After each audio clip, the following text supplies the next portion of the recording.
Our girl is destitute. What conspiracy theory do you have? You're the Feyre. I'm Feyre. He hates Tamlin. He's also a bit of a petty bitch. And yet, she decides, let me just shoot my shot and see it. I'm like, girl.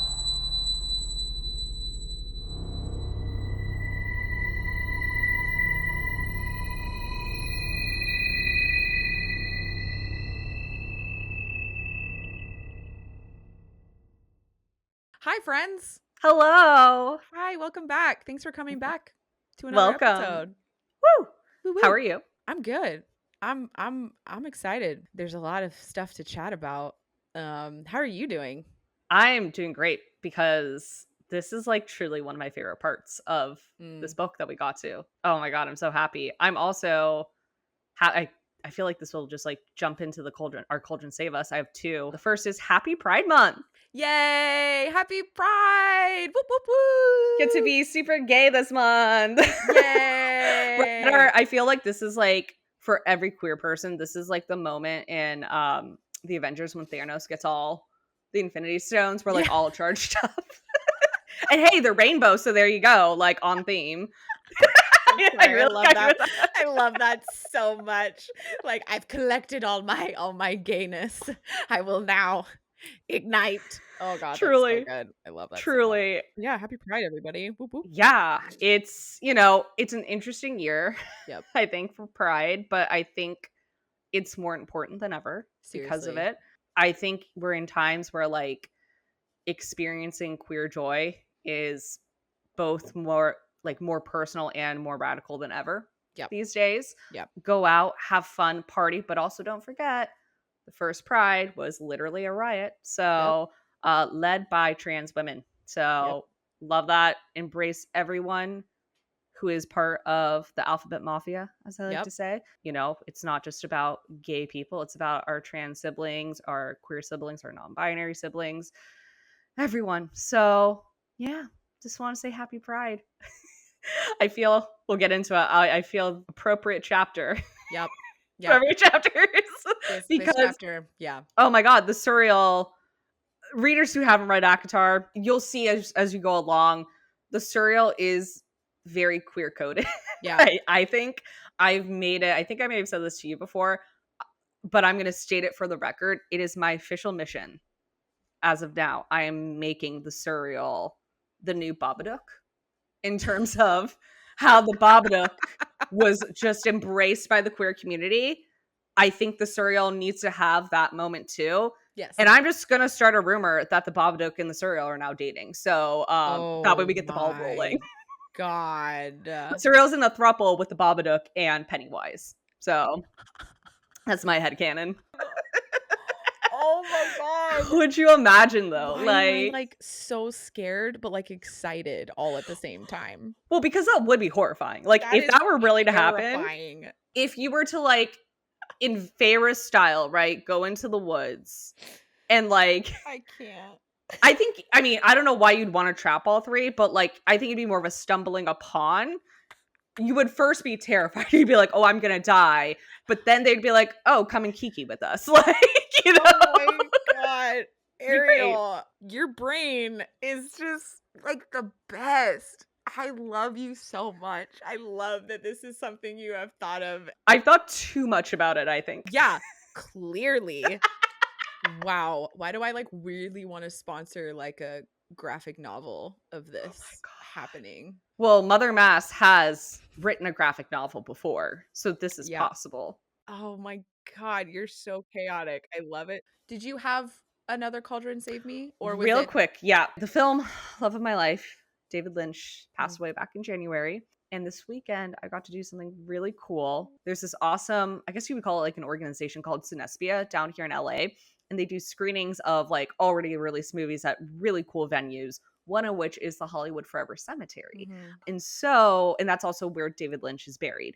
So they did a tribute to him this past weekend where they played Blue Velvet, which is outside of the Twin Peaks canon. That's my favorite David Lynch film. And I got to like actually say goodbye to him because I got to go to his grave and I put a blue rose, which if you've seen Twin Peaks, you know. And so that was like really beautiful and healing and like I guess I can now say I've officially watched a movie with David Lynch. He just wasn't alive, but I watched one of his films with him, technically. Oh, I actually don't think that's dark at all. I think that's beautiful. Thanks. I love that. Every time I go, whether for a screening or not, I expect to feel creeped out. It's like the Mm, least, it's so fucking mm. peaceful. Well, yeah, I mean, like, honestly, like any of the cemeteries in like New Orleans, like, Yeah. oh my God, they're so beautiful. They're so Yeah. beautiful. I love it so much. Like Jeff and I, when we went for Halloween, we spent Halloween Day at all of the cemeteries, and it was actually Nice. like a really beautiful. Like there was a sort of hauntingness to it, but like in a really gorgeous way. I mean, like New Orleans in general just Yeah. has like a hauntingness to it, which I think is like really fucking cool. Okay. Anyway, what's your And cauldron save? yeah, so my cauldron saved me. So I just wrapped up a 3-week job in a different area for like 3 weeks, like staying in a hotel and like all this stuff. So I was kind of in this weird like film summer camp sort of for 3 weeks because it basically hires like so many people from the Bay. And so we kind of all get to like hang out and see each other. And Oh. mine saved me. It's kind of like yours where it's like a weirdly, I mean, like yours is like there's like some sadness to it, but it's more positive than anything. And I would say mine is more positive. Our podcast got brought up a lot during these 3 weeks, because it was kind of one of those jobs where a lot of us ended up having like a fair amount of free time in the middle of the day. And so there was a lot of reading, a lot of people were reading, a lot of people were listening to podcasts, a lot of people Mm. were, and I swear to God, somehow, especially amongst the girlies, it got passed around about our podcast. And so I would get these like random girls, and it's still a very male dominated industry. So I would get one of the few girls from each department showing up in my like little office that I'd created for myself, being like, "So I heard you have a Akatar podcast. Can you tell Yes. me about this?" And so what I love about it is like I just want to give a shout out to all those girlies who were so excited, so supportive. Oh. And then all the guys that I work with were so like trying to get me to talk about it more because I'm so weirdly bashful about this. I don't know why, but they're all trying to get me to talk about it more. A bunch of them started following us. A bunch of them were like, "Oh, like I don't know, I've heard it's only really for girls." And I'm like, "No, like Mm-mm. honestly, it could be kind of a cool thing for you and your partner to like read together." Oh yeah. And so got some of my guy friends actually that have actually they texted me yesterday saying that they've started. Yeah, and so we got quite a few other girls starting to follow, and I had a few other people just be like, "Oh my gosh, my partner has been waiting for a podcast like this." So Oh. I just want to give like a really big heartfelt appreciation to all of those people who like really, I don't know, we're just so supportive and so sweet about it and so excited like that this was in existence. And yeah, I don't know. I feel like that's what mine is for this week of just I'm just so Oh. appreciative of like the little film community who was just kind of like, "Yeah, girl, fucking get it. Like this is awesome." And just like I'm really not a bashful person. But for some reason with this podcast, I've been when it comes to face-to-face promotion about the podcast with people, I don't know, I've been having like a really hard time. And Yeah. so I think knowing that we're kind of putting this out into a lot of other people, it like kind of freaks me out. But talking to some of the people on this job, they're just kind of like, "Corinne, like we're the people you're like doing this for." And talking to some of Oh. the girls, and what was really fun too is there's one girl in particular who was literally halfway through Akatar. She came running into my room and was holding the book like, "Corinne, are you joking?" And I was like, "Oh my God, girl, Yes. wait a minute. Where are you?" And so we like started talking. And I was like, "Okay, you actually could start my pod like right Yeah. now," because Yeah. she's like already past where we've read. Oh And I my was like, god. "If you want, no pressure, but like we're here for you, Yeah. And she was just like, "Oh my God, this is like brilliant timing," because she has a long drive back home. Perfect. Yeah. Oh So my there's just a god. lot of really cute supporting. And it was very cool. And I just really appreciate all those people that are on that job with me.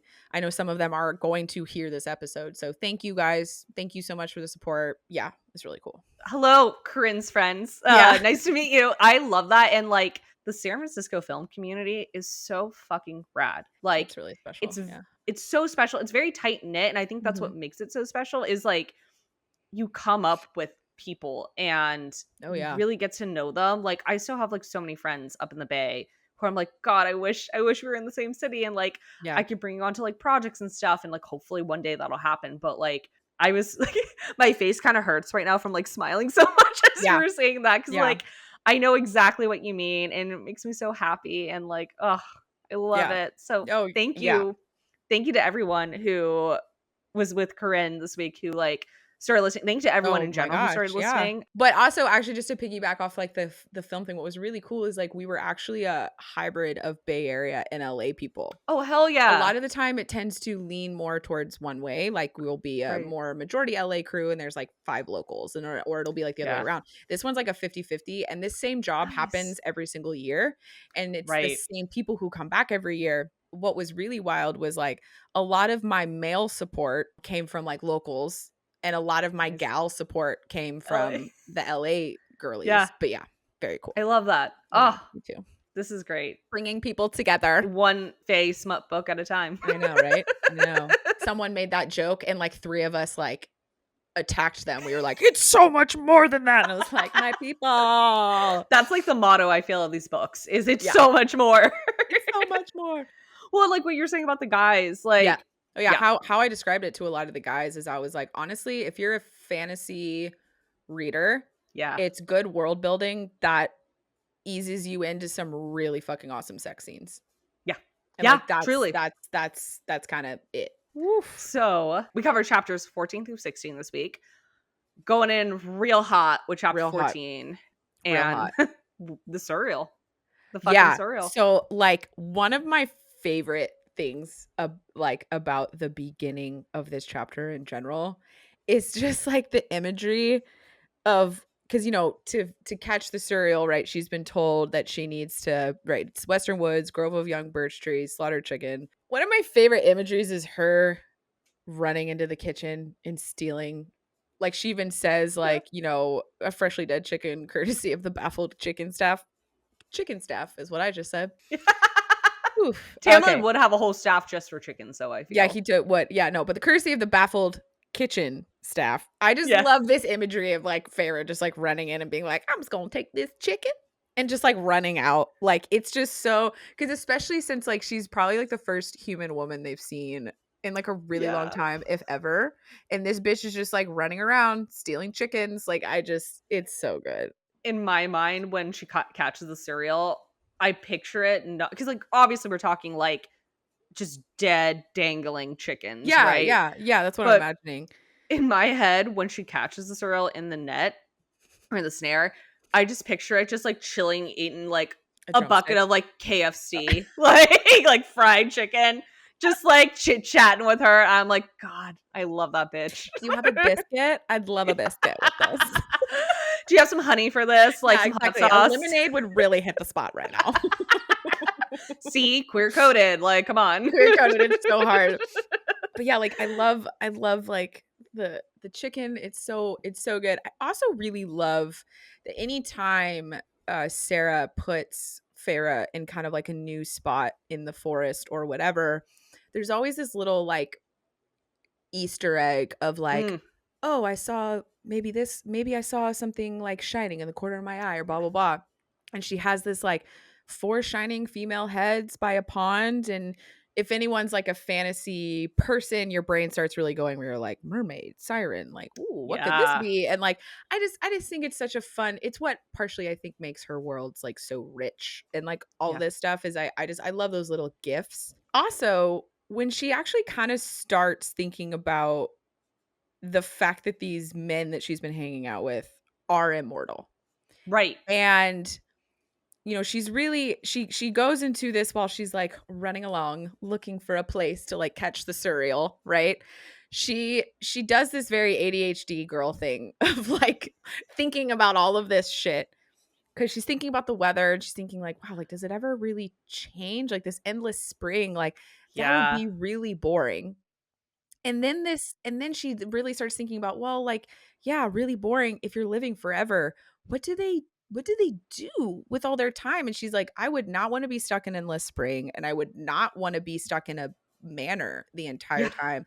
And I always love when books when they actually discuss this concept, which actually I think we talked about in the last episode, but when we discuss this concept of immortality and we really start thinking Yes. about these characters of like, yeah, what did they do this whole time? And, Yeah. from Feyre's standpoint, that's all she's really seen that these guys do. Like they go on patrol, then they come back and they eat, drink, and then they kind of just do it all over again from like Yep. her standpoint. It's very Groundhog's Day. Exactly. And it sounds really fucking boring. It's a really interesting thing, and it's something that, I mean, you and I know, I think, the reason too, but Mhm. and those who've read the books too, but like it is really interesting that SJM chose the spring court, right? Now that we Yeah. know kind of what the deal generally is of all the courts, it's interesting that she chose spring and Yeah. pondering why that may be, Yeah. right? No, So, it is interesting because at first you're thinking, "Oh, like, well, it's mhm, a it's a perfect season to yeah. choose for like a fairy tale style book because Yes. it's great temperature, it's just yeah, it's very romantic kind of Mhm. sounding. But like when you really think about like being stuck in that weather all the time, Yeah. sounds like boring. Yeah. Cause she even says, like, I might want a little variation to pass the time. Like, just really thinking about, oh shit, if I was stuck here forever, what would I actually want? Mhm.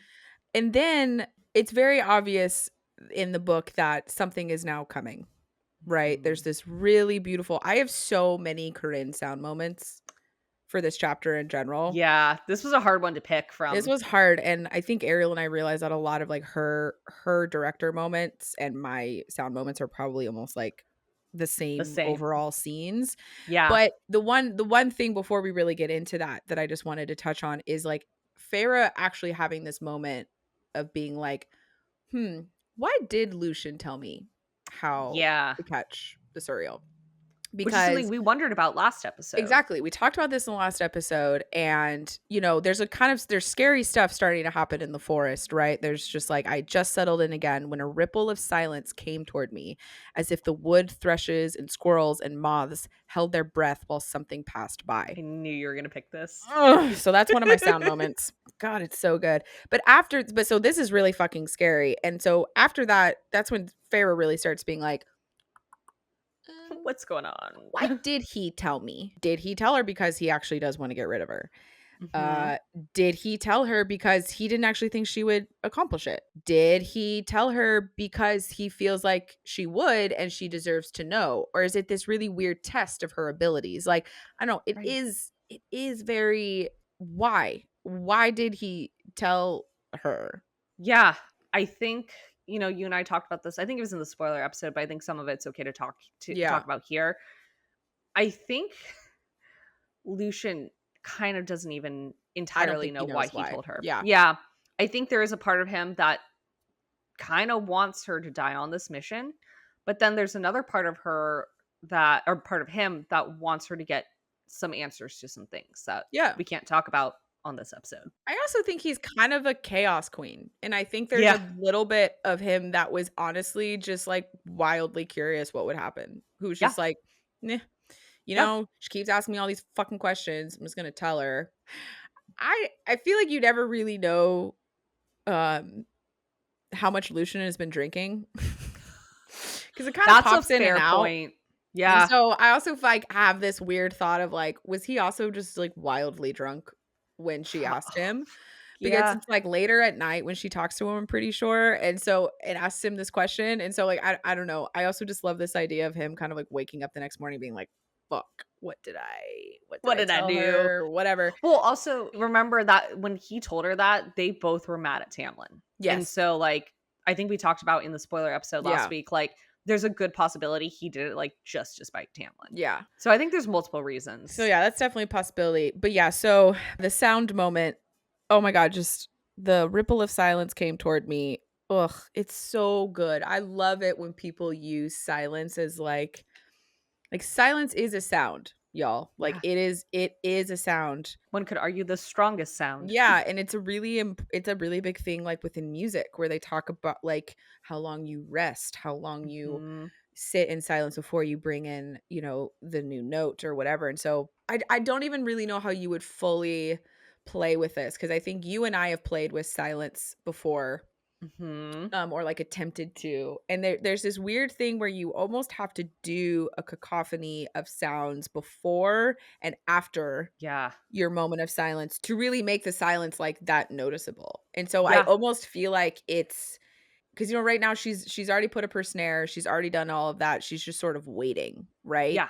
And I feel like what it would be, I'm imagining this slow, very, very unnoticeable, but like this very slow crescendo of the Mm. forest around her while she's sort of thinking about some of these things. It would slow, like, because she says ripple. So it's almost like the Yeah. silence has to start farther away and then Yeah. just start coming towards you. And I don't really know how you would accomplish that. I mean, with the amount of speakers, you could definitely use Atmos for this idea, which, like, if Oh. any of you guys don't know what Atmos is, it's basically it's like something like 15 speakers plus Yeah. or something like that. I really should know the Some on the exact number. ceiling. Yeah, so there's some on the ceiling that go and it goes from front to back. And I think there's more on the sides too, but I think a lot of it is the ceiling.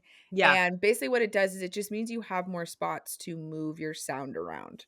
So, you can have that one thing happen in the left corner, or you can have this. There's a lot, it just adds more movement to the sound experience. And so I'm imagining like an Atmos experience where everything would just slowly deaden. There's like a sort of thing. Yeah, Ooh. that's what I'm imagining. And it's like it's very creepy. And like this whole section with the Suriel, I mean, before the Suriel even gets there, there was a snap, a whoosh, a hollowed out wicked scream that made my bones and muscles and breath lock up. Yes. Or then the other one is then I heard it, a whisper, as if cloth were dragging over root and stone, a hungry wheezing sniffing from the nearby clearing.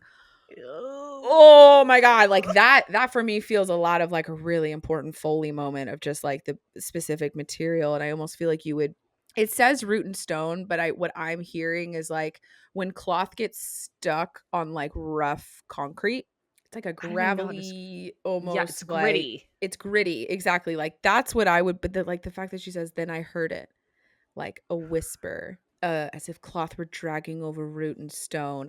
It's just, it's just, you just want to bite into it. Like it's so Yeah. rich.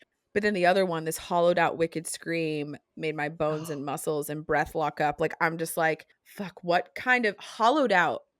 Yeah, what is that? What does that like? Is it I kind feel of, like that implies like a lot of reverb. yeah, The first thought that came to mind is like someone screaming in like a church or something like with really good acoustics or yeah, something like that. Like how it yeah. sounds like full but hollow, Yeah, weirdly at the yeah, same yeah, time. because you can't hear the, like, pure voice, you can only Right. oh, oh my god, yeah, Hmm. that would be how I like how I'm like, "That would be how we would do it, Ariel." I know, right? No, Look, that we've said it before. actually We're manifesting working on Akatar someday. yeah, but that would So. actually be how we could do it in that you would record Yeah. in a church or whatever. All you would record would be the echo. You would not record the pure voice. Now I You just want all the Suriel's dialogue to be recorded in a church. Like, oh my god. Before we get into the Suriel, I do have my directing moment that actually comes Perfect. right before. On page 124, it's right before she sets up everything. So when she gets to this part of the forest, she says, "Old, this forest was ancient and alive in a way that I couldn't describe, but could only feel deep in the marrow of my bones. Perhaps I was the first human in 500 years to walk beneath those heavy, dark branches, to inhale the freshness of spring leaves musking the damp, thick rot." This is such gorgeous imagery. Mhm. And I know it's such a small moment compared to everything else that happens, but I think that's why I picked it is like, this is the calm before the storm, right? Mm. And just imagining how like to go on a location scout for this Mm. setting would be so fucking fun because like I just picture how different this part of the forest looks from the rest. I think it just really juxtaposes what's about to come of like Feyre being this like really beautiful part of the forest, Mm. but for this really scary reason. Yeah. So that was my first directing moment. And then the next, which I think leads into yours, Yeah. is the moment we actually see the Suriel because it's, and I know I say this about like pretty much every moment I pick so far, but it's so iconic, right? It's Like so iconic. such a moment. So it's on page 127, and she says, a face that looked like it had been crafted from dried, weather-worn bone, its skin either forgotten or discarded, which, a lipless mouth and 2 long teeth held by blackened gums, slitted holes for nostrils and eyes that were nothing more than swirling pits of milky white, the white of death, the white of sickness, the white of clean-picked corpses. Peeking from the ragged neck of its dark robes was a body of veins and bones, and dried and solid and horrific as the texture of its face.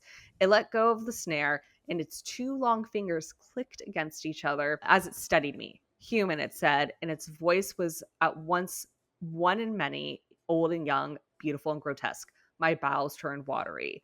Which, before I get into this description, I just have one thing I want to say to our new readers. As you will find, I know you know what it is. As you will find as you keep reading this series, and I would say just Sarah J. Maas's books in general, because it happens in her other series. Yeah. There are certain terms she uses a lot, and it's a joke amongst the fandom. One of these terms is watery bowels. Yeah.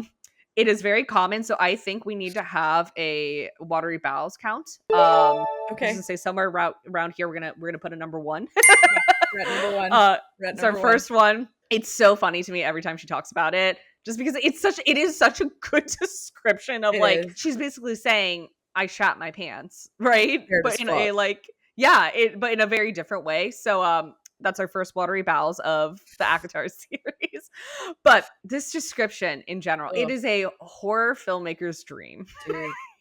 Like, I'm just imagining the makeup for this scene. Yeah. Like, I'm such a practical, like, anytime I can use practicals, whether it's makeup or just special effects or anything, rather than like visual effects and post-production, like, I'm so fucking for it. And so just think, like, it'd be such a dream to come up with what the Suriel would look like on screen. I also love how she talks about like the its milky eye, saying the white of death, because we often think of death as black, right? As darkness. And the fact that she calls it white, and like the white of sickness, the white of clean picked corpses, like, that's so visceral. And there's something just like really fucking disturbing about that. And I just love it. And then, I mean, I don't know if this leads into your sound moment or not, but when he says human, it said, and its voice was at once one and many, old and young, beautiful and grotesque. Like, that's literally my next sound moment. I knew. Yeah, I had a feeling. Yeah. Like, how would you do that? Because so I have an idea that I actually think you would like kind of die, because it's about doing something wildly practical. Yes. Give it to me. You wouldn't do too much wildness in it. I feel like it jumps off of the idea that you just had of like recording all of their dialogue in like a highly echoey, a very live room, as sound people would call it, so like a church or something like that, and only recording the echo. I think you get 3 or 4 people to simultaneously and like perform at the exact same time. And you have old, young, beautiful, and grotesque. Yes. So you have 4. So I think you have a very classic, and I think personally you do half women, half men. Yeah. I am obsessed with this, and if this isn't how they do it in whenever this gets adapted, I will actually be mad. Like, it makes it almost like music if you think about it. Yeah, totally. Because like you would have to rehearse and be in sync. Like, I just imagine like a really small child, like the creepiest sounding child. Yeah. Right? Yeah. But then like a very seductive voice, whether female or male. Like, as one of them, and then like some old, like, I picture just like a crone, like 100%. This is like inspired by what are the 3? It's like how the fates are like in like Greek mythology. It's like one is a crone, one is a like beauty, and one is a like is that Hecate? Or that's Hecate, depending on how you say it. Yeah, it's the 3-faced mother, I believe. Mother, And right, like, I okay. mean, there's a few really like paganism basically. Yeah, so, like, that's Yeah. really where that inspiration would come from because, like, the idea of the three-faced mother is that, like, it switches between the 3 of them constantly, and sometimes they speak at the exact same time, and sometimes one of them is, like, and, like, I've seen some shows do this, actually, and it's really cool. They will have all 3 of the actresses, like, speaking at the same time, and then they'll kinda bounce to one voice or the other. So this is heavily inspired by, like, some stuff that is already in the world, Yeah. but I just think there's something really, and because something I actually just thought of as we were talking is like, and maybe they aren't perfectly in sync all the time. Mm. Ooh, that would be so Like maybe some of the disorienting. timing of right. So like maybe when the Suriel's like a little annoyed, like maybe when the Suriel like says lies or like I don't know, maybe in some of these moments when the Suriel is like a little annoyed, maybe there's like one voice that would come out first and then they'd all Like the kind of catch kid. up, or I don't know, like I think there's a lot of stuff you could play around with. And yeah, no, but I always love it when they describe the voices of like creepy characters, and any time that it's like multiple voices at once, I'm just like, oh yes, God. I'm obsessed with it. There's a cool thing that can happen there that you wouldn't get if you just layered 3 voices. Right. You know what I I mean? love this. Oh my, now I'm going to be thinking about this for a while. It's Yeah. also giving me ideas for my movie. Yep. Oh. Speaking of the Suriel, bringing up lies. So, yeah, the Suriel says lies. I can smell the lies on your breath. Like, that means the Mhm. Suriel somehow knows. I mean, we know the Suriel is kind of like this all-knowing creature, which like I have some questions about Yes. that we'll get to in the spoilers. I'm very curious about something, but Feyre and the Suriel, they start talking. And we already kind of know why Feyre is coming to the Suriel. Like she already says it in a previous chapter where she's trying to find answers as to if she can get out of this treaty, Mhm. right? So she asks it, and the Suriel says, "Not unless you seek to be killed and your family with you, you must remain here." So that really, Yeah. I mean, that just like completely puts a damper on Feyre's plan of trying to. I mean, she doesn't really have much of a plan. She just knows she's trying to escape Yeah. Prithian, right? And what I find interesting about this is he doesn't specify that she can't leave, like where she can't leave, right? He just says she can't go home, Yep. right? So I would interpret that as can't leave Prithian, but he doesn't say you can't leave the Spring Court, Yeah, he which is just said interesting. they just say you must remain here, Hmm. which So like where is where's here? here? Right. Well, and that's especially interesting because Suriel tells her to stay with the High Lord, which at this point we now know the High Lord is Tamlin. Yeah. Woo! So yeah, So we learned that Tamlin is a High Lord. In a weird way for me, it's like kind of relieving yeah, because he's so powerful yeah. that thinking that there was There's someone more. more powerful than him in the Spring Court is like was very scary. Like now I feel like we have a better gauge of like power and Yeah, what the limits are and kind of all this stuff because it's like okay yeah. we now know Tamlin is the High Lord. And like to be perfectly honest, the first time I read this book I was not wildly surprised when the Suriel was No, like, oh yeah, Tamlin's High Lord. You're like, okay, yeah, no fucking duh. shit, like I'm sorry, we would have met the High Lord by Well, there's the now. she that she Truth. references, Truth. and whether she, because remember she thought like she could maybe be a high lady Yeah. or the consort of the High Lord, Yeah. right? That's a But good point. no, you're right, and like because there was a quote we brought up last week of like her saying like, wow, like if Tamlin's this powerful, then Right. the High Lords must be gods. It's Yeah. like, although to be fair, we got to remember Tamlin's powers Are are dampened. not at full. Yeah, they're dampened. They're not at Yeah. full capacity. We don't. I mean, we know it has to do with the blight, but we don't quite know exactly Don't why. really know why. It's very vague. So Yeah. Tamlin does have some other abilities that we have yet to see, but generally we do know Yeah. the realm that his power is working within, Yeah. right? Well, and actually, funny enough, the Suriel says on page 128, Feyre is like, oh my god, like he's super powerful. The Suriel says, about the High Lords. They are not merely powerful, they are power. Yeah, which is like really something that struck me a lot. By saying that they're not just powerful, they are power is a much scarier concept, I think, of people having magical abilities. Yeah. Because when you're just like raw power, in my mind, it's a hell of a lot harder to control. Yep. If you're just pure energy, right? Yeah.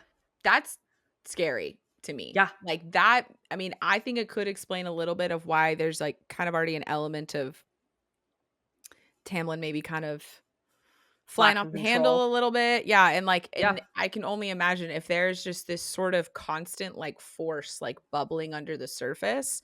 Like, I Yes. wonder if it's a lot like some of the other books that are in the fantasy romantasy world of like if you don't use some of your power, are you actually hurting yourself? Like, do you need to Yeah. release? Do you need to blah blah? Also, if they are pure power and Tamlin's power is being dampened right now, like, is he in pain?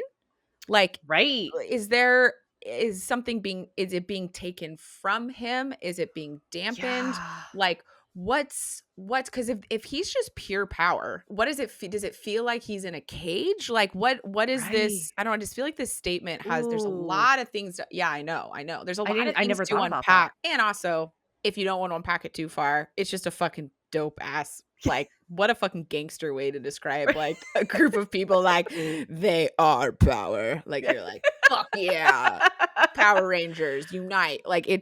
it's pretty cool. Feyre, she's just like, okay, so that's why Tamlin was able to face the bog and live, like, High Right. Lord. She kind of starts spiraling a little bit when she asks the Suriel why the Suriel isn't wearing a mask. And the Suriel says, I'm a member of no court. I'm older than the High Lords, older than Prythian, older Mhm. than the bones of this world. This Yeah. is page 128 still.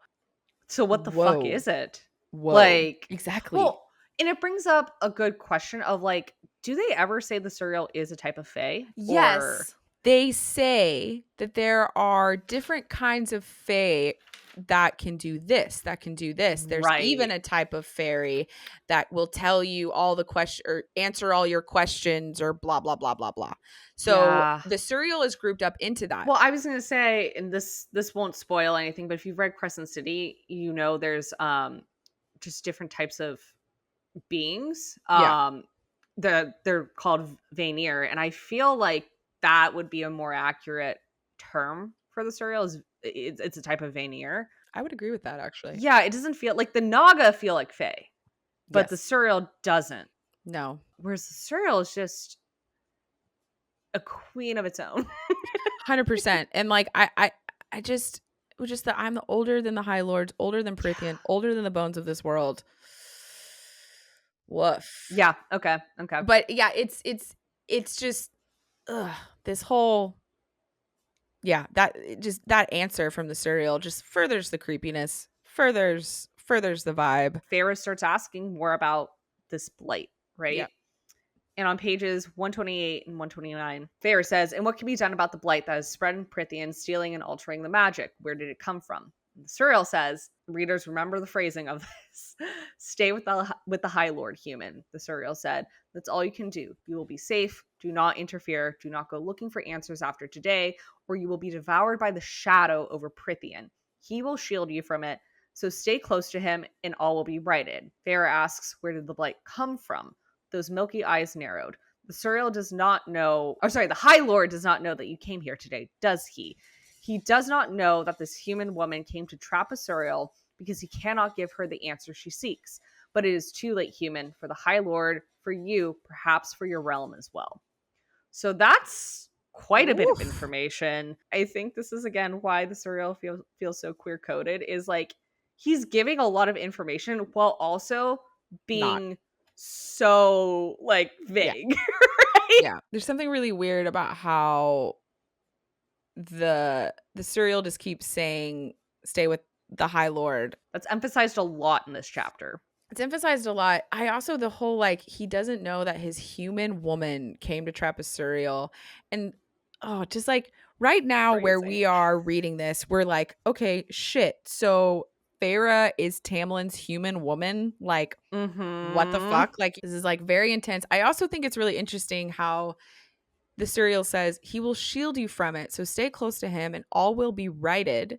Yep. But then the end of the quote is, but it's too late, human, for the High Lord, for you, perhaps for your realm as well. So like there's this very weird, like the Suriel is saying stay with the High Lord and watch everything be righted.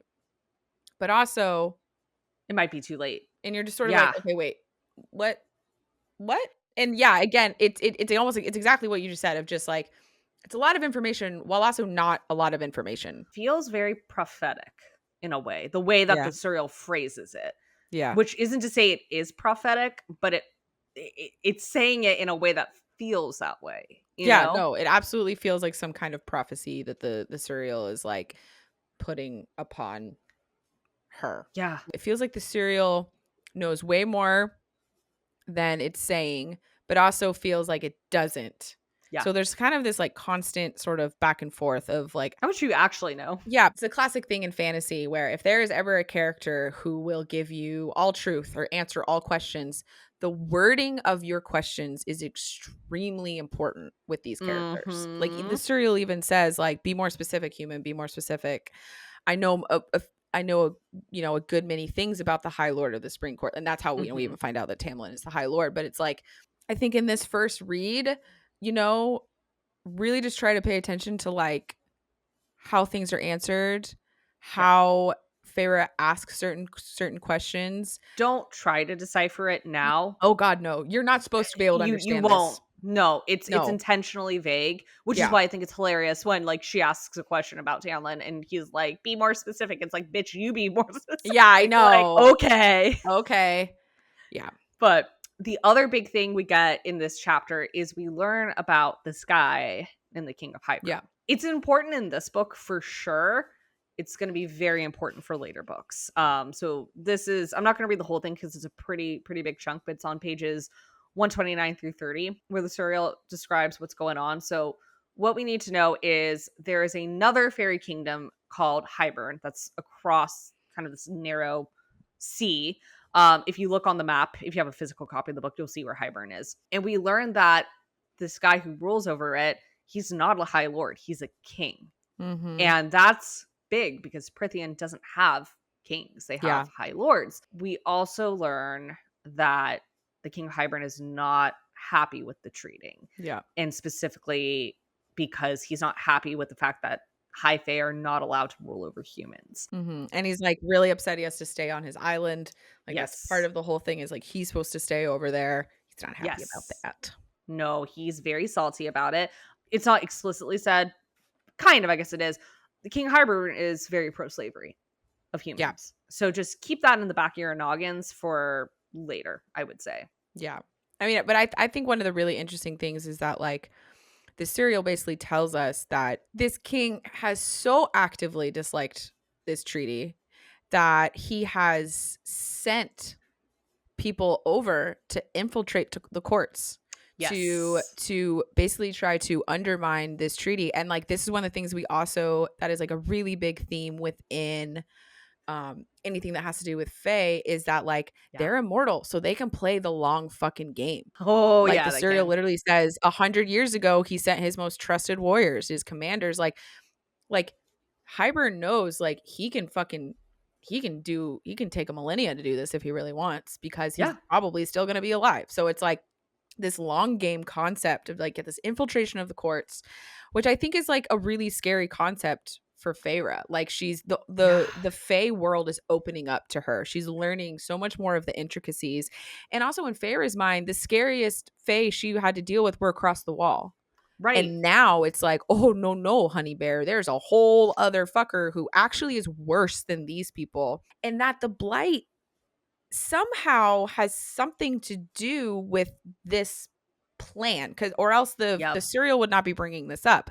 And like what sucks is you kind of feel like you're like starting to get the answer, right? Because at the very end the Suriel says, but nearly 5 decades ago one of his commanders disobeyed him, the deceiver. And then it fucking stops because the Suriel here's something. So Feyre has been given a good amount of info, but it's also, again, this thing where, but it's also, it just brings up more questions. Right. There's this bigger bad that we never even really thought about before. And it's someone, like, to me, it's scarier knowing that this king has been working on this for 100 years. It's giving Sauron. 100%. Another creature who could play the long game. Oh, Like, yeah. it's just like when time is not a thing, and I think that's why it makes these villains like so much scarier, because you're just Yeah. kind of like, well, there's nothing I could do with my little lifetime. Feels heavy, right? Like, Yeah. it feels like, oh God. And also, holy shit, and all of a sudden the world of the Fae have just like completely opened up to Feyre of just Yes. like what could happen and all this stuff. So the quote ends on the Suriel saying the The deceiver. deceiver. And Yeah. then we, all of a sudden, the Suriel is like, we are not alone. Mm-hmm. And that's where we get the Naga. Exactly. But one of the things I love is that the Suriel says, human, you must free me and run. Yes. Run for the High Lord's manor. Do not forget what I told you. Stay with the High Lord and live to see everything righted. What I love so much about this is it is already proving this concept of the Suriel that people have had wrong. Right. The Suriel is telling Feyre to run. The Suriel wants Feyre to live. It's being helpful. Exactly. It's being helpful. Like, it's just, I feel like this quote is actually like wildly important, because it shows that the Suriel is like, nah, queen, get out of here. Save me first, but then get me out of here. Like, I think it completely flips the concept of like the fact that the Suriel is this like wildly dangerous creature, and that it's this wildly scary thing, that it was so dangerous for her to look for the Suriel. It's like, well, now that there's this other potentially big bad coming out towards us, the Suriel's like, nah, queen, get out. Yeah. Well, and I think that's why what it says earlier and then reiterates here of like, stay with the High Lord, all will be fine. It feels prophetic, right? Yeah. Like the Suriel knows something that it's for whatever reason not saying or can't say. And this is something Sarah J. Maas does, I think, in all her series that I love, is like she really plays with expectations in terms of like what has been perceived as bad or evil and what has been perceived as good and benevolent, and how those perceptions aren't always accurate. But yeah, so we hear something come.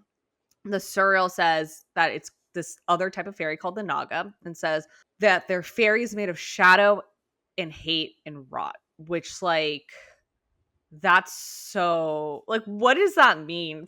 Dude.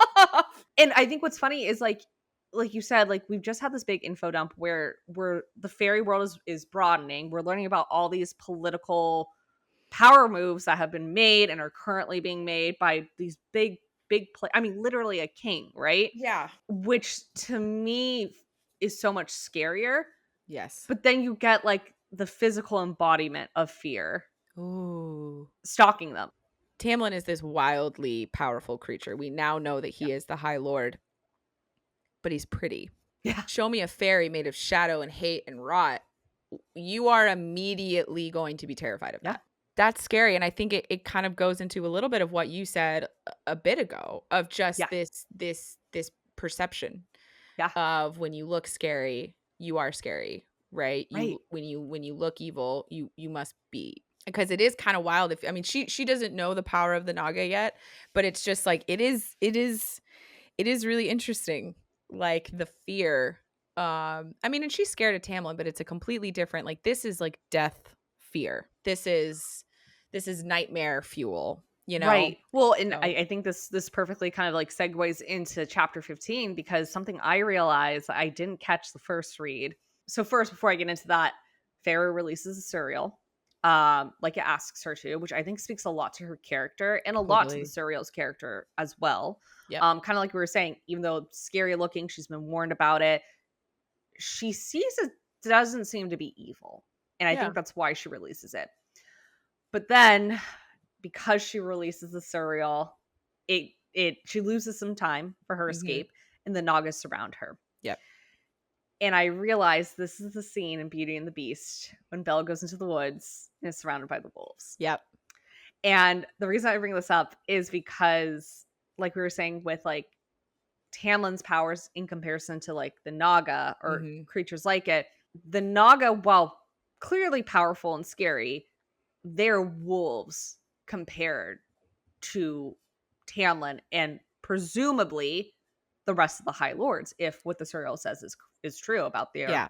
they are Yeah. power. Yes. It's exactly that scene. Well, because also I think what's really fascinating is the Naga are like really cocky pieces of shit. They're Yeah. talking a lot of fucking smack. They're saying a lot of shit. The minute they hear Tamlin's roar, they all get scared. Yep. Yeah. Like It's not even a that, question. it's oh my god, dude, like that like I just got little goosebumps saying I that. know, right? Yeah, like that's like, whoa, fuck. Like that's another Yeah. moment. And I think that's actually why, like later in chapter like 16, why Feyre kind of has some of her like weird feelings towards Tamlin is just like a lot of these two chapters 16 or 14 and 15 is really uh Feyre really kind of coming to terms with like who Tamlin is. Like he's a Yeah. high lord and these terrifying. The Naga were sprung from a nightmare covered in dark scales and nothing more. They were a horrendous combination of serpentine features and male humanoid bodies whose powerful arms ended in polished black flesh shredding talons.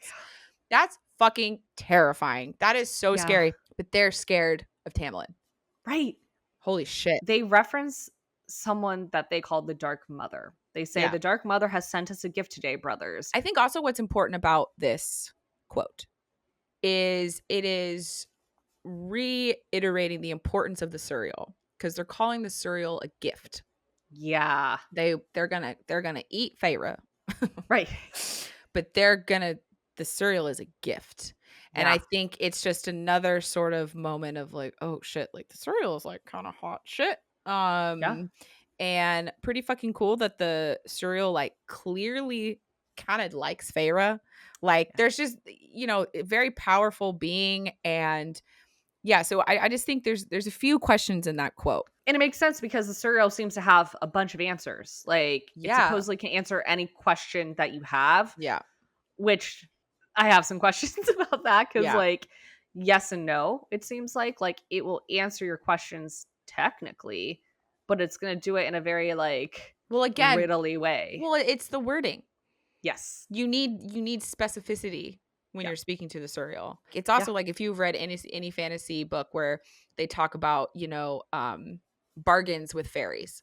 I was gonna say, yeah. Yeah, it's very your word choice has to be fucking So so specific. specific and so on. And so like that I feel like this is very much in that realm of where like the Suriel answered all of the questions that she asked with the word choices that she gave. That is the one thing that makes me go, okay, maybe the Suriel is a type of fae because it is that like True. kind of stereotypical fae, like you got to be careful with your wording. Exactly. I think one interesting thing to touch on too is that Tamlin is the one who saves her, even though Mhm. she lets out a rip roaring scream. We all know Lucien's supposed to be nearby. Right. He said he would be. Why is it Tamlin who comes? Yeah. It's just a question, just a little nugget for Well, your we'll mind. get a bit of that in the next chapter, because she Yes. does confront him. But she also, I do want to just say though, Yes. even though Tamlin saves her, she holds her own. Like Absolutely. she Yeah. takes one down, Absolutely. even when she is surrounded. Like you said, she lets out this like rip roaring scream. Like she fucking shanks that bitch. Absolutely. Feyre, we got to remember, Feyre's a human, Yep. right? Like she's a human living in a fae world, Yeah. and she still is able, with her limited abilities, simply because of her being a human, she's still able to take some bitches down. Oh yeah.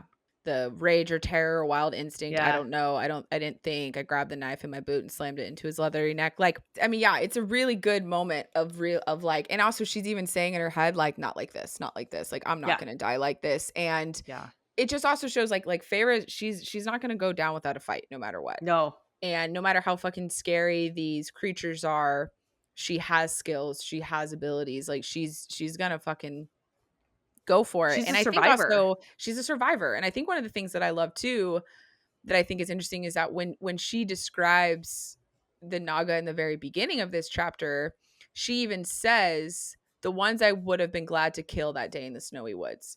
Right? She's been having issues hunting this whole time. She doesn't want to kill things. We've been learning that she's just really not a killer. But there's something about these creatures. She did not have that feeling when she saw the Suriel. Right. But she had that feeling when she saw these creatures. Yep. And I don't know if it's, I mean, like, honestly, the Suriel sounds pretty fucking scary and grotesque too. So it can't be grotesqueness for her. It clearly is like, it's like a sense, like she's feeling something. And these creatures. It's her intuition. Exactly. And so like so she's been hesitating killing anything since she killed Andres. She does not have hesitation killing this fucking thing. No. And I just think that's a really important moment for her. You know, she battles it because when she realizes that she did kill something, but Tamlin kind of just finishes the job when he comes, right? Exactly. Like, I think that's what it is. And this moment when he comes is like, I think is really important. At first I was like, is he in Fae form? And I realized he is in Fae form when he which I think is really interesting because like presumably he was in wolf form when he killed the puka. Yeah, you mean the bog? Puka. I'm sorry, the bog. The bog. So it's interesting he's in Fae form when he comes to kill the Naga, and we get the first moment when these two touch. So on page 135, it says, he reached a hand toward me, and I shuddered as he ran a cool, wet finger down my stinging, aching cheek. So we got a bit of romance brewing in this very like horrific situation because like, you know, she says wet finger down her stinging, aching cheek. I mean, his finger is wet because of blood. Like he has blood on him. And like, I think that speaks a lot to how Tamlin and Feyre were thrown together. You know, like I think it is kind of important. You know, hindsight's 2020, but like I think it's important that these two have their first like kind of real, at least physical interaction that's somewhat romantic when they're both spattered in blood. Yeah. They both have blood on their hands in very different ways. You know, we know Feyre's, we'll find out later Tamlin's, but although we've gotten hints, like he's talked about his dad, you know, raising him to be part of his war band and things like that.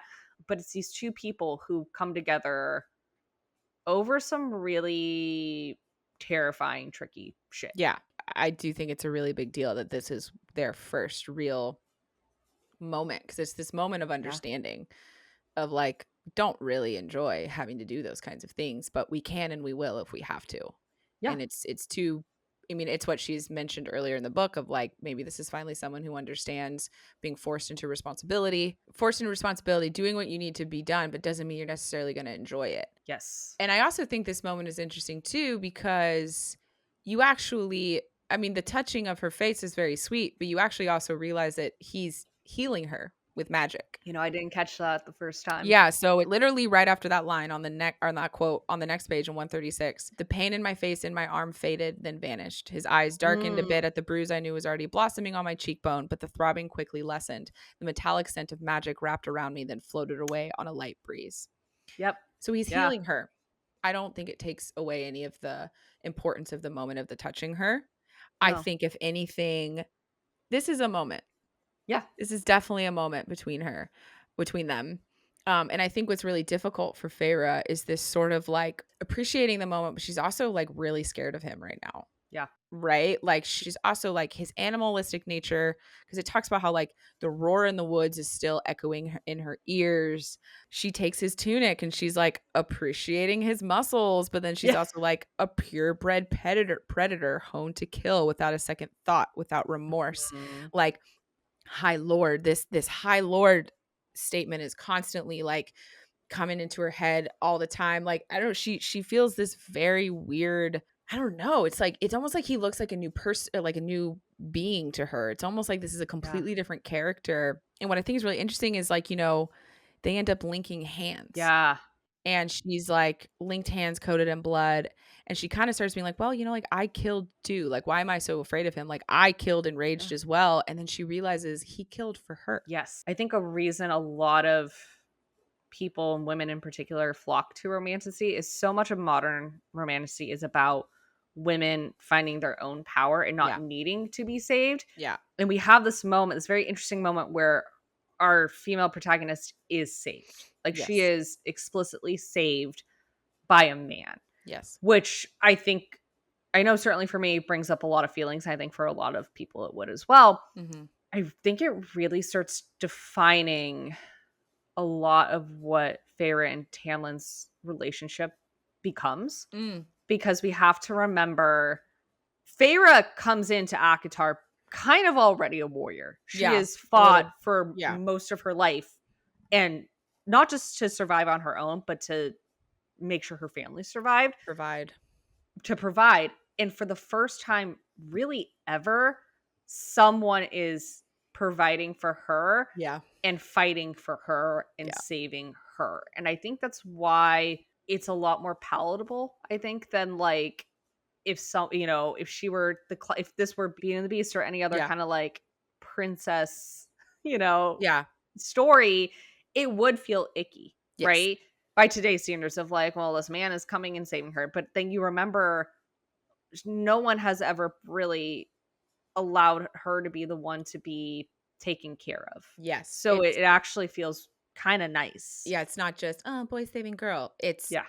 it's someone showing up for her. That's what it Yes. is. Yes. Showing up is the perfect term, I Yeah, feel. that's what it is for her, and it's wildly important, I think, And overdue for her, for and her. overdue, and also then that leads into her thought process of like, okay, it's this High Lord, and then she thanks him for saving her, and you Yeah. kind of realize in this moment she's not just thanking him for saving her from the Naga, Yeah. she's thanking him for not killing her, for killing his friend. Yep.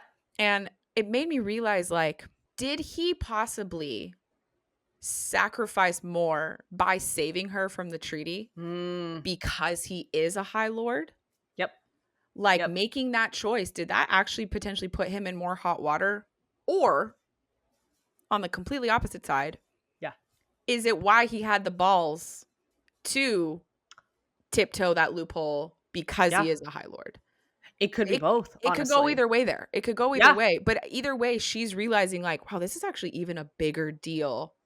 This isn't just some like random Joe Schmo Faye. Joe Schmo Faye deciding to save. This is a High Lord, so he's making a statement. Yep. By no matter what his intentions truly were, it is a statement to the rest of Prythian that he Yeah. is making this choice. And I think the gravity of that is like really hitting her hard. Yeah. These 2 chapters are like really exhausting for Feyre. They really are. No, and the last thing about this part I want to point out is something you brought up last week that I think is super important is in the last week's chapters, Feyre kept bringing up the word insignificant in reference to herself. And now that she knows, not only has she been, what do we say? What was the term that you used earlier? Someone has shown up for her, Yeah. right? In a very, literally life-saving way. It's someone of extreme significance. Yes. Like pretty much as significant as you can get in Prythian. A High Lord showed up for her in a way, in a way that not only she wasn't expecting, but she didn't even ask for. Like she thought Lucien, like you said, was, if anyone, was gonna come and rescue her, and he didn't show up. Tamlin did. And we find out later, he happened to be around and he heard her scream, but he didn't have to do, like, he didn't have to go that hard. No, he could have let her die, especially because, like, again, she killed his friend. Yeah. Right? And he extended the courtesy of letting her live, to tiptoe around the treaty, like you said. Yeah. Or not even tiptoe, but like, this loophole, right? Yeah, but he doesn't have to keep her alive if she gets herself into dumb situations. Like, No, he doesn't have to do that. He could have easily let her die. Yeah. And we'll find out actually in chapter 16, he's done more than just that. Yeah. He's done a lot more. Yeah. I love that he says, let's go home. Yeah. They're holding hands and he's like, let's go home. And yeah, she's like, she wants to say like, hey, it's not my home. Like, don't forget that it's not my home. But like, we've all done that. Yeah. Right? Where you're like with your friend or your person or just Yeah. someone, and you've had a rough time, and you're like, let's just go home. Like, it's a very cute moment to me personally. And I think it's a big indicator Yep. that it's clear at this point, and especially by the end of chapter 16, Yes. he is catching feels for her, Yeah. right? He wants her to think of the spring court, his As manor, as home. Yeah. She's not quite there yet, but No. she's starting to get Yeah. there. And it makes sense, you know, what we know of Feyre compared to Tamlin, why she has more walls Yes. built up, right? Yes. For survival purposes, right? Yeah. Like, you know, presumably we'll find out more about Tamlin's history, but presumably he's had a pretty cush life Yeah. by comparison. Yeah.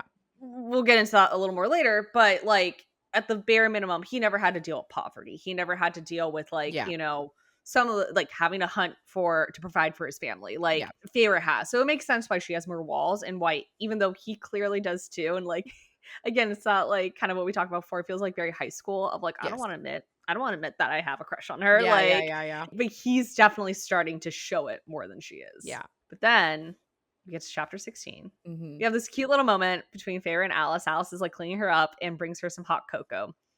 And one thing I wanted to say about it is, and again, this kind of goes back to what we were talking about with the watery bowels, is there's Sarah J. Maas in all of her series. Like, there's just things that little things that she brings up. One of which is all of her heroines love chocolate. They love chocolate. As someone who was raised on See's candy, I love this so much. It's so relatable to Yeah. me. Yeah. Like, It's just so cute too, because also, you know, in this story and in this world, like Feyre, she's never had hot chocolate before. Yeah. Whether it was something that was in the house when they were wealthy, and then maybe she just was never old enough to have it, or what have you. She hasn't had hot chocolate. And I also just love, like, I love Alice so much. I know. Because this is such, like, I literally wrote a bath and a hot cocoa. Oh, Alice, you know exactly what a gal needs. Like, Yeah. it's just so, like, you tell your mom or your auntie or your, like, best friend, like, I had this really awful day. And they're like, Yes. let me draw you a bath and make you some hot chocolate. Like, it just feels so girl moment of just like sit with your little hot chocolate and cuddle your little thing. And I think also too, then what's interesting is it leads into this like girly gossip session, which like it's very serious what they're talking about, but it's just I literally imagine okay, for people who are watching, I literally imagine her like sitting in her little chair with her little hot chocolate. Yeah. Just like talking to Alice, just like, yeah, but like, where are these people coming from? Why are they crossing the borders? Yeah. Sip. You know what I mean? Like, I'm just imagining this, like, just Alice has become a confidant. Yes, she still has to watch a little bit of what she says, but it's very obvious that within this time, Feyre feels this comfort because she's being pretty open with her questions. You know what I mean? Yes. Well, and I'm gonna have a little bit of a soapbox moment here, if you allow, about about gossip. And I've been seeing this a lot lately, and it's something that like it's like a hill I'll fucking die on. Oh, gossip for women is kind of inherently political and important, and it's because. Yeah, I know it sounds funny, but like if you think about it, it's how information is spread amongst women, right? And we see that here, you know, like something, you know, for those who don't know me, I'm actually on my mom's side, I'm part Latina, I'm Colombian, and within Latino culture, gossip is called chismosa, and it's something that's like women, I guess, regardless of culture, but also specifically when it comes to certain cultures, can get made to feel like shamed for gossiping, right? Whether whether it's like specifically chismosa or like just like gossip or whatever, but it really is how information is spread. Yeah. I remember at my school, my grad school, we actually had a few cases of sexual assault, and the way that the women found out who it was and protected themselves was through quote unquote gossip. right? Gossip. Yeah. This was during the Harvey Weinstein Me Too Yeah. movement, when we were hearing about whisper networks and things like that. And I think Sarah J. Maas is doing a really great example here of showing the importance of gossip, Yeah. right? It really is. Again, it's my soapbox. It's the hill I'll die on. Like, Hey, gossip is I've important. I'm up there with you now. Yeah. I'm up there I with knew you, you would girl. be. I Yeah. mean, you and I all the time Oh would God. gossip. So, I mean, if anyone listened to our conversations, all the world's problems would be solved, but that's fine. I mean, we truly have all the answers with our gossip. Which, I mean, but what's funny, actually, what goes along with what you just said is how often that statement of what I just said is how many women feel after they've spent 4 to 5 hours gabbing with each other is, well, like, Yep. you know, we talked about this and that, we solved all the world's problems, and then we, you know, Yeah. got a coffee or like whatever. Like, Yeah. that is a phrase I've heard from women of almost every culture. Like, if you look on Yeah. social media, it is a thing. And I love it because that is what gabbing with my gals always feels like, is like, Yep. after, especially you and I, after our like 6-hour chat sessions, it's like, in our mind, we have solved so many things that the world Yes. has issues with. And it's so Yeah. actually that totally goes back to your soapbox of like, gossip is political. Make a No, it t-shirt. is. Oftentimes, like, gossip, especially these days, will be referred to as keeking. That is a very specific term for gay, the gay community, right? Like, it is political, right? Or like, Mhm. another example I recently learned, I think I'm getting this correct, is during like the Civil War / like pre-Civil War era, when slavery was occurring in the United States, women within the Black community would basically do each other's hair, Oh. and they would do certain patterns of hair as code, which is like, Oh I have my chills. Like, it's God. so That's so cool. fucking So cool. fucking, which That's also so shows cool. it's just for, and they would gossip, right? Gossip. But Right, they would right, right, they right. would say things in code to one another to get across, like, okay, like, this is a safe place to go on the Underground Railroad and stuff like that. And like, even with the hair stuff, like, it's all these things that are like considered like very girly, right? And like often brushed Yeah, off the men by don't want to the be future. there. That's boring. They're gossiping. They're talking about useless things. Oh my God. Which then you have to wonder, why do they dismiss it? Yeah. It's part of it, I think, is because some of them know it is important, and it is how women communicate to one another about very serious political things. So, like, all this to say, like, this gossip session between Alice and Feyre, it's not just a gossip session, as Yeah. we well know. It Yeah. is like Alice, who, let's not forget, she is a servant. Yeah. Right? She is a servant to Tamlin. Yeah. She is telling Feyre some very important things that not only inform her in the present, but will continue to inform her as we proceed through these books. Yeah. I love Totally. gossip. XOXO gossip girl. Seriously. Well, and like, one of the things I love is like, one of the first questions that she asks Alice is like literally something that she heard Lucien ask Tamlin while she was in the room, and she's like bringing it to Alice. She's like, yeah, like, if more fairies keep crossing the court borders and attacking, is there going to be a war? Because it's like based off of Lucien saying like, maybe we should just take a stand. Maybe it's time to say enough.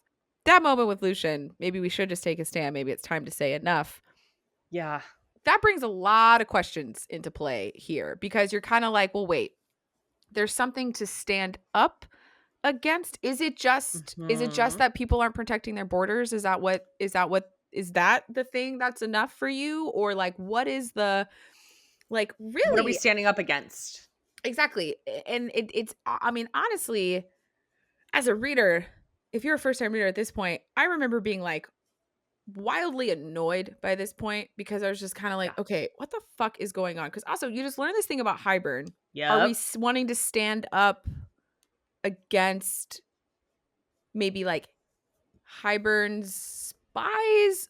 Have we learned, like, does everyone know this, or does the Suriel just know this stuff? Because, or is this like a story that is amongst everyone, the great deceiver? Like, there's just so many questions here.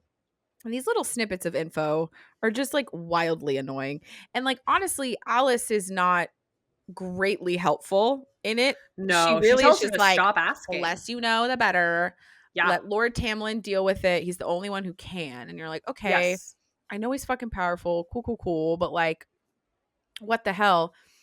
And I also love, she kind of tries to like distract Feyre with this line of questioning by basically calling her out about the cereal. I Yeah. love this. I love that Yeah. Alice is just like, did you really think?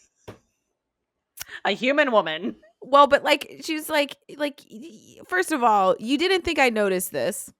Crazy. Yeah. Also, you are so fucking dumb. Why did you do this? And I love how she was just like, I don't know what's worse, this or your idiocy with the puka. I was just like, wow, Alice is so fucking brutal. Like, Alice is just like, I was like, the girl, puka wasn't even Feyre's fault. Like, she went no. looking for the cereal, but the puka, it's like, how would she know? The Yeah. other thing she distracts her with, and I think this is so important, is she Yes. brings up her family. Yeah. And this is the first time we've really seen, because like at this point, the only Fae we've seen, like in like very significant ways other than Alice, are Fae in like high positions of power, or Fae that are like really fucking scary, like the puka or the bog or whoever. But we get this moment of like, and I'm so glad she did this, Sarah Yeah. J. Maas, of like really showing like everyone who is working for Tamlin, they're all, I was gonna say humans, but I guess they're not, they're Fae. They're people, right? Like they're also people. They have stories. Exactly. And so Alice tells Feyre, like, I have a family. She says, my sister and her mate were murdered nigh on 50 years ago, leaving 2 younglings behind. Everything I do, everything I work for is for those boys. So we know that there's like real stakes for Yeah. Alice in this. We also find out that her nephews are not in the spring court. We don't really know where they are, but they're not with her. And then we find out some really interesting information about what the Fae refer to as younglings, so young Fae, which there's kind of different kinds. So like some in different kinds of Fae, right? So she says some age like you can and can breed as often as rabbits, but there are some kinds like me, like the high Fae, who are rarely able to produce younglings. The one who are born age quite a bit slower. We all had a shock when my sister conceived the second one only 5 years later, and the eldest won't even reach adulthood until he's 75. But they are so rare. All our young are, and more precious to us than jewels or gold. So that's really informative, I feel. I think that colors the world of Prythian a lot. Yes. I always forget there are some that actually can age, like Feyre. Yeah, like that one was a like I completely forgot about that. And but also it's like not only they can age like her, but they can reproduce a lot. Yeah. So in my mind, that is almost like I would maybe assume like maybe the Naga are like that. Yeah. Like maybe the more puka. like almost like animalistic type looking Fae are maybe more like that. Maybe the sort of like humanoid looking ones are more, whatever. But yeah, like this whole little info dump is like fascinating because it's a different kind of Fae world that I'm like super used to. Having children around, they really put things into perspective. They also, like the children are the future. So, and a lot of change comes from young minds and from all these things. And so I think it really brings this interesting thing to light of like, first of all, some of these people who could look a certain age actually could behaving like an 8-year-old. Yeah. Right? Because if it's like, he won't reach full adulthood until he's 75. Okay. But also, if you're not having a lot of like younglings, right, around, people, how much changes? Exactly. How much is changing? You can get really stuck in your ways if you're kind of not having new eyes and new minds looking at some of these situations. So I think it also, it really, this is a very old culture. And I mean old in the sense of like, there's not a lot of aging. There's not a lot of turnaround. There's not a lot of like, oh yeah, this needs to change. And also because their lives are so long, the speed of change is very different than what humans are used to. Yes. What we would need to feel change. Yeah. So yeah, I feel like this was such an important moment, and like not only because of the information, but also just like Alice sharing this, I think is a big deal. It shows there is a level of trust that she's putting into Feyre to share this stuff with her, because her sister and her mate were murdered 50 years ago. Yeah, that's pretty brutal. And so this is not a happy story that she's telling, she's telling Feyre, and then she gives all this information about Fae. Like this is this is kind of a lot that she's telling her. And so it's also showing their relationship kind of strengthening. Yeah. And I also kind of love how she has this really tender moment with Feyre, right? Because like the reason why a lot of this comes out is that Feyre is trying to explain why she would find the Suriel, right? Like Sarah, so she's like, well, if you had a family, and then Alice is like, bitch, I come do. into my life, all right? Yeah. These aren't just masked demons. These creatures have lives and loved ones. Like Yeah. we're getting closer to all of these kind of creatures. But yeah, what I love is she has this really kind of tender, informative moment with Feyre, and then she kind of ends it with, the next time that fool Lucien gives you advice on how to trap the Suriel, you come to me. Dead chicken's my sagging ass. All you needed to do was offer it a new robe and it would have groveled at your feet. I love this so much because this So also good. feels so like wise woman vibes, Yeah. where they unfortunately live in this patriarchal society, but they're over here having way more knowledge about shit. And they're just like, Yes. don't listen to that fucking idiot of a man. Come to Yeah. me. I know all, like, this feels very like wise woman in the woods kind of, Yes. you know what I mean? Of just like, Yeah. like, oh, these uneducated, prissy little boys don't fucking understand anything. Like literally give that, which also makes the Suriel even more queer coded, give that bitch a new piece of clothing and they'll fucking love Truly. you. Like, oh, Oh it's my so God. I good. didn't even think about that. No, that is I know, I I love know, that. I know. Oh, speaking of Lucien, Oh yeah. so after Alice and Feyre have this conversation, Feyre goes down to dinner Yep. with Tamlin and Another dinner Lucien. scene. We love our dinner Another scenes. dinner. And Lucian's being very nice to her. Yeah, Because he realized he fucked up. But a major thing that gets revealed in this Oh yeah. through Lucien is what Feyre thought and the humans thought, that Fae cannot lie, is a fucking lie. Like, they can lie. So she brings it up because she's talking about the Suriel, and she's like, oh, well, I know it tell me the truth because Fae can't lie. Well, actually, sorry. Yeah. It's actually more fun than that. Sorry, I'm holding the controller. I'm sorry. It keeps my pages down, the Oh, controller. Anyway, like they have this kind of exchange, Lucien and whatever. And then he says to her, he's like, well, you still look lovely, regardless of your hell sent that's right. afternoon. And she said, she snorts, and then she says, I thought fairies couldn't lie. Right, that's what it was. Yes. And so he says, of course we can lie. We find lying to be an art. And we lied when we told those ancient mortals that we couldn't speak an untruth. How else could we get them to trust us to do our bidding? And I'm like, oh Oh my God. my God. No, and what I love about this is there are certain romantasy series where Yeah. you have Fae that cannot That lie. cannot Like, that lie. is part of some Fae lore. Yeah.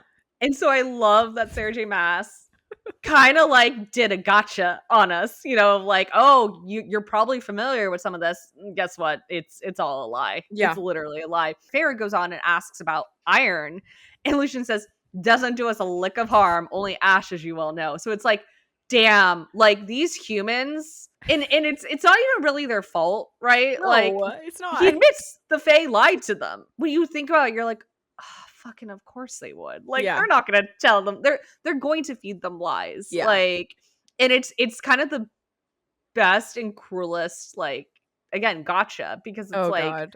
let's just tell them we can't lie, and then they'll trust us. Yeah. And it's like, it's funny on the surface, but it's so evil when It's you so actually think of it. awful. It's Yeah. so awful. A perfect example of why how awful it is, really, is that Feyre then kind of like begins to spiral, and it is now like recounting everything they've ever said to her.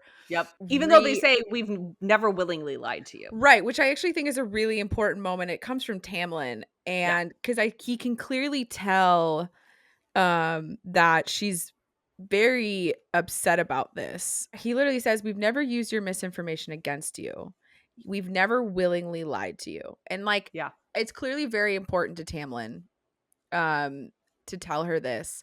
But yeah, like she completely spirals, because all of a sudden she's like, wait a minute, okay, fuck. Well, now I feel like an idiot. I've literally completely trusted every single thing that they've said. It's like really maniacal. To me, it feels like it's maniacal. It's crazy manipulative. Also, I really want to know, how did they convince the humans in the first place that this was true? I need some what did kind of they do? prequel. Seriously, like, what did they Yeah. do to make the humans just be like, did they literally just say like, "Oh, we can't lie," and humans were like, "Okay," like how? Yeah, it's a great question. And yeah, I think the timing of this revelation is really important because if Feyre had learned that they can't lie from like day Oh yeah, one yeah. or even just like the first week, she wouldn't trust anything these bitches say. Oh But I yeah, think I think it coming after the Suriel is really important. Even though she begins to question, like, is what the Suriel said true? Like, is yeah, it not? But I think there's something within her telling her, like, no, like, it's okay. Like, at this point, Tamlin and Lucien have proved enough, and Alice for sure, yeah, have proved enough, like, they're at least somewhat trustworthy, yeah. right? And Tamlin continues to, like, in this chapter. So Tamlin and Feyre have this moment, right? It starts off by him saying, I wonder if your family realizes it, that everything you've done wasn't about what you promised to your mother or for your sake, but for theirs, right? So he's really starting to prove to her, like, he he sees how much of a good person she is and how much she does for others. I think because I think what's interesting is like a lot of this that quote really what built up to it is that Feyre is actually honest with him about the fact that she was going to catch the Suriel, right? So Yes. like he Yes. asks kind of like, okay, so like, are you feeling better? And like honestly, like, what were you doing? Why were you Like, there? What was girl, happening? what? And I kind of love her moment. She really was just like, okay, am I going to do this? Because also she's viewing him so differently now, right? Yeah. And so what I love is that she's like, nah, I'm gonna tell him. And yeah, she's, just like, I heard this legend once about a creature who always answers your questions if you can catch it. And Tamlin, completely so shocked, claw slices him in the Yeah. face, right? And it's this kind of funny, like weird, I don't know, maybe I have like a fucked up brain, but it's kind of this weird, cute moment where like when the claw comes out, it's this initial moment of like fear What? and worry for her and like fear and you do have a moment where you're like, well, is he mad at her? Is that why it comes Right. out? And like, I don't know. I with my little romance fantasy brain love to think that it's that classic thing of like, no, like my woman is in a dangerous situation, Yeah. like blah. It feels a little cartoony It does. almost It of like, actually yeah. does kind of. It feels a little Yeah. cartoony. I love it when you are picturing this like overly beautiful man and he has this thing happen that he is not in full control of. It's always really endearing. And so Yeah. I like weirdly really like this moment. I don't know if that's like exposing some weird kink of mine or something, but anyway, she's honest to him about the surreal and he is so impressed with her. Like, he Yes. literally says, like, "I'd start shouting, but I think today was punishment enough." And he was like, "You Yeah. actually snared the Suriel, like a human girl." And she basically has an Elle Woods moment. She says, "Is it supposed to be hard?" Corinne, I literally wrote my notes for the spoiler part. This is totally her Elle Woods moment. This is such an Elle Woods moment of just like, Yes. what? Like, it's supposed to be hard? Like, this is so Yeah. her being like, "You know what? I'm really tired of you constantly bringing up I'm a human woman. I can fucking Yeah. do shit." And then he actually exposes that he found her list of words, which I also think Yes. is very embarrassing, but also like pretty funny because the collection of words is, They're so good. he's kind of trying to like make a joke about it. But obviously, we In his all Tamlin know way. in his Tamlin way, we all know it's poking the bear. Yeah. But I think really I honestly think what Tamlin's really trying to do here is like, he's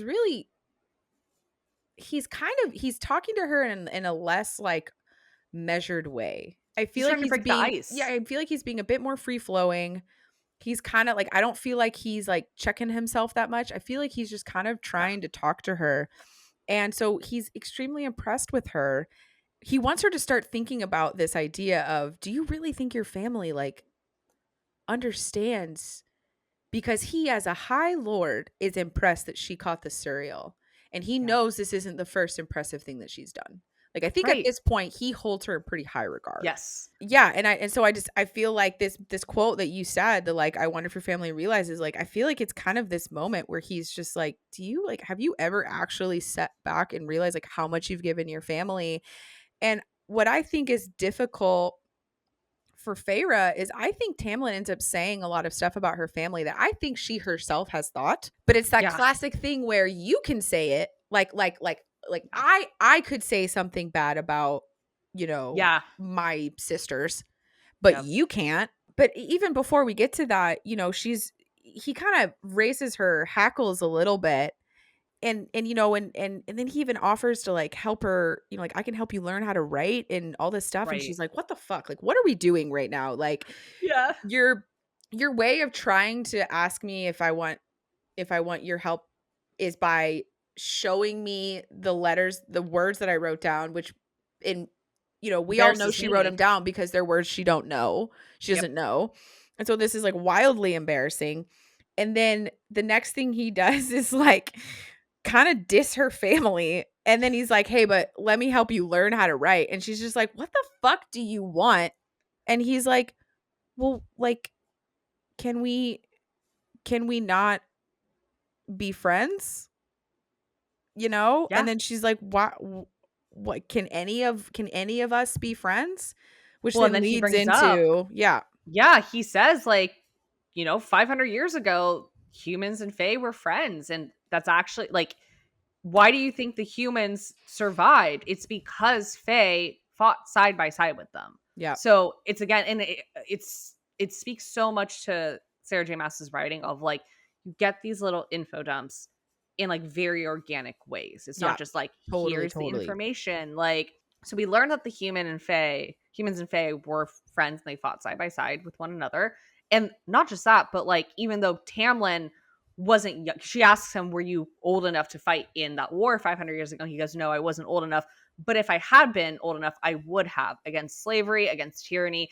I would gladly go to my death, no matter whose freedom I was defending, which is really, really important in terms of Tamlin's character. Like, Yeah. it really speaks to the type of person he is. Yeah. Because, as we already know, the King of Hybern not only wouldn't have done that, he actually didn't want this treaty to happen. Yep. He wanted slavery to continue.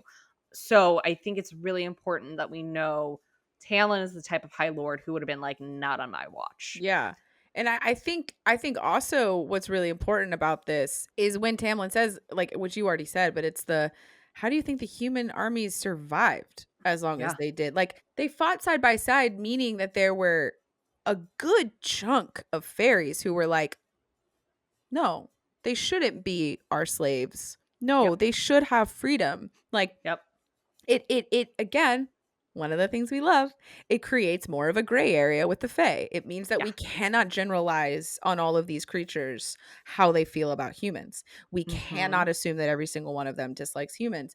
Because Right. also, if Tamlin was a kid when this was happening, that means he's old as fuck. And Old as fuck. that also means that any of the people she is looking at, if they look older than Tamlin, They're older. so yeah, so like we can't judge completely of where these people these fae where they've landed on. Like they could be on one of the sides. So yeah, I think this like paragraph, it's like only like a paragraph and a half, but it's like wildly important for Super again, important. the fae world is opening up to Feyre. She is just getting so much information and realizing it's not black and white.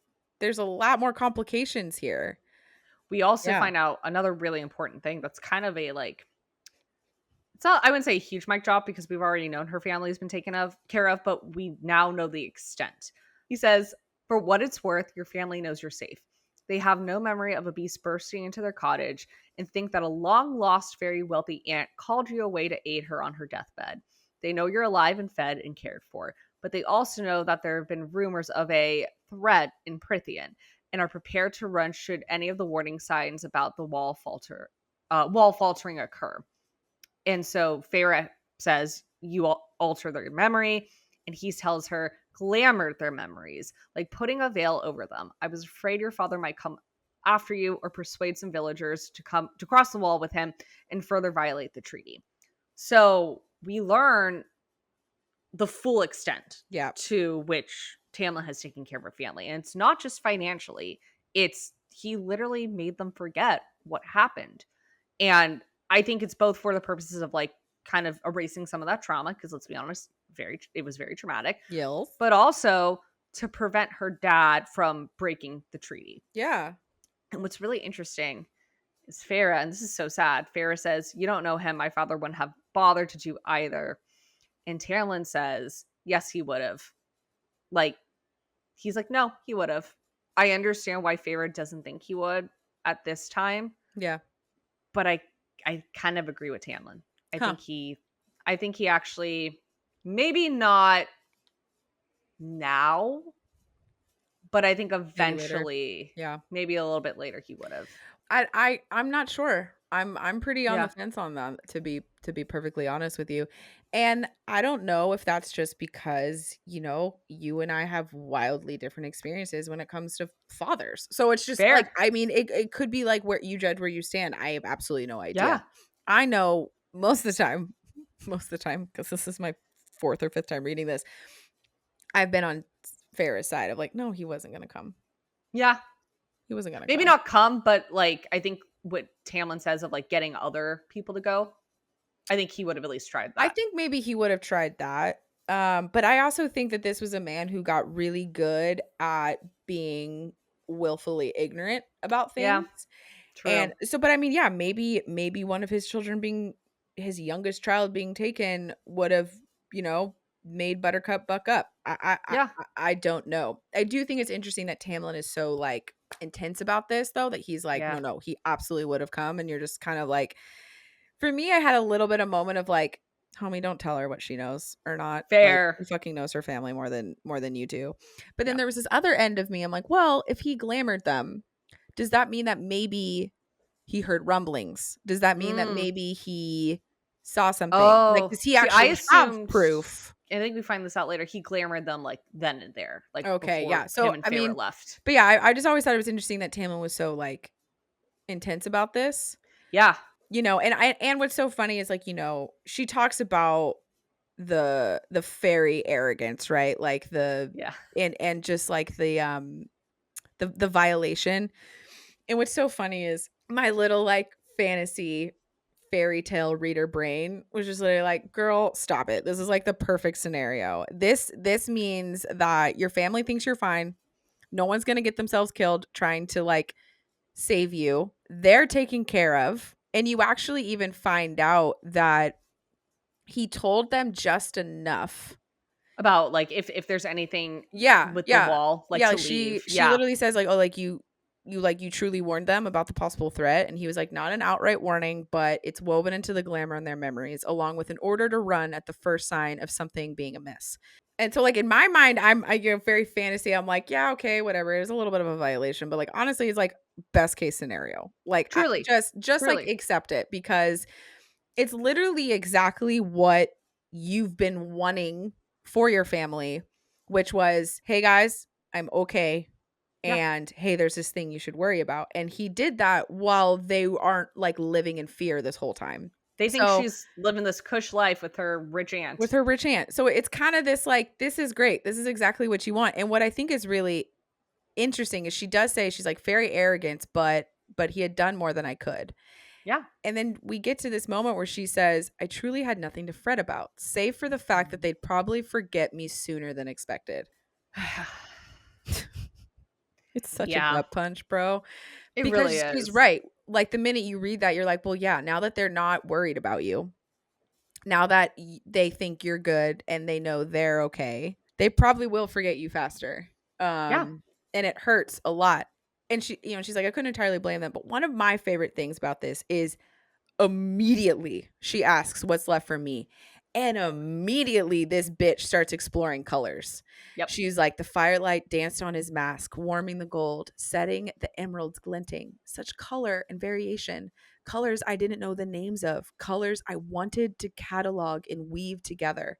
Colors I had no reason not to explore now. Ooh, I just get little goosebumps. Like it's so like her missions are being taken away. Her points of her things that have stopped her, that what stopped her earlier in the book from really diving into colors and things, they're gone. Yeah. Yeah. Well, and then what does she do next? She asks for paint. She literally goes, paint. Yeah. He's like, okay. She also finds out he has a gallery. That's the other thing. Mm-hmm. And he's like, give me a day or two. I'm going to get it cleaned up because it has been open for a while. But like, I will get you your paint. We'll go explore the gallery. So then it says, he rubbed his neck, faint color creeping into those cheeks of his, more alive and warm than I'd seen them yet. Please, it would be my pleasure, he says about her asking for paint. And I believed him that it would. And then it continues and says, he smiled at me still, broadly and without restraint or hesitation. Isaac had never smiled at me like that. Isaac had never made my breath catch just a little bit. So we're getting some figures. We're getting to the romance. Happening. Well, because also he literally says, please, it would be my pleasure, about cleaning an entire like gallery up for her to come see. And getting her paint. And getting her like paint. Like he literally is like, I'm busy tomorrow. The gallery needs to be cleaned, but and then that's when he like rubs his neck, and you're just like, this is so adorable. This is him asking her out on a date, kind of, in a way. And or I guess her asking him in a way. Yeah, but then the broad smile and like all this stuff, like we're seeing him opening up, and like to think there's always something so fun about hearing these like really powerful men getting like shy, and you're just like, ooh. And she's even like, she was like, she's so startled by all of this that she has to like kind of run out before like he notices like her smiling too. And you're just like, oh my God, this is so cute. Like after, I mean, they've trauma bonded now. Yeah. Right. Yeah. And like, and he has found a way to bring her some happiness, and it's like the first thing he wants to do. Like, oh God, it's so cute. It's so like, oh, you have a crush. You have a crush. Do you like her? Yeah, do you like her? And what I love is how like Feyre is kind of trying to hide, and you're like, bitch, you like him too. Yeah. Oh, come on. You know you do. It's so cute. It's such a cute ending of the chapter. And it's, and especially with all of this kind of like doom and gloom, you're like, ooh. Yeah. Ooh. It makes you blush. It does. Like, I think we both have now not stopped smiling for the last like 4 minutes. We're just like, I love it because like us old broads, right, who have been with our partners for over a decade, it's like, it's so fun to just like see young love, you know? It's so fun. Well, and actually also what's really funny is because I've been gone for 3 weeks, I actually kind of feel like my partner and I are kind of back in this like really funny like crush like stage. Like when I first came into the house, we were like, hi. And we were like giggling and like hugging each other, and it was really I love cute. that. Yeah. Oh my God. You two fire signs. It can still happen after 11 years, guys. It can still happen. But yes, no, I think crushes are so fun. Crushes are so cute. And again, that's what just hits with fantasy is like they'll make these wildly powerful men and they'll make them bashful, and you're like, yeah, I love it. It's so cute. It's like really hot. It's really hot. It's really hot. All right. Well, that ends our reading. Next week, we're going to read chapters 17 and 18. Mm-hmm. We'll get into some other romantic stuff, especially in 18, which I'm so excited. Oh, I'm so excited about. Yeah. If you feel called, please, listeners, remember to rate, review, and subscribe to us on Apple Podcasts, Spotify, or YouTube. You can also follow us on TikTok, Instagram, and Blue Sky at Cauldron Save Us Pod. And if you want to just pop in and say hello, you can email us at cauldronsavus@gmail.com. Yeah. This is so fun. I know. Always. Yeah, this one, it's just these are a good selection of chapters. But yeah, as always, super fun to chat with you, my love. Super fun for people to come listen. And just so it's reiterated, because I know Ariel and I are both really bad at remembering this for ourselves, chapters 17 and 18 next week. Kids. Yes. Write it down. 17 and 18. This is a good time to tell people we might be doing maybe 1 to 2 chapters coming up. Just a heads up for both our sake as well as your guys's, because we're going to start getting into more in-depth, more intense, in-depth stuff. We might be doing fewer chapters each week so we can really get into it. Yeah, I'm doing a movie in July, so I'm gonna be disappearing a little bit from the socials and stuff, kids. So sorry, love you, but we're doing the work this month, so you'll still be getting an episode a week. So if you're not, All right. Well, for all the party people who've read all of Actar, we'll see you in the spoiler episode. And for all of our friends who have not read the whole series, we'll see you next week. See you next week, kids. And as always, you're welcome. And we're sorry. Bye, guys. Bye.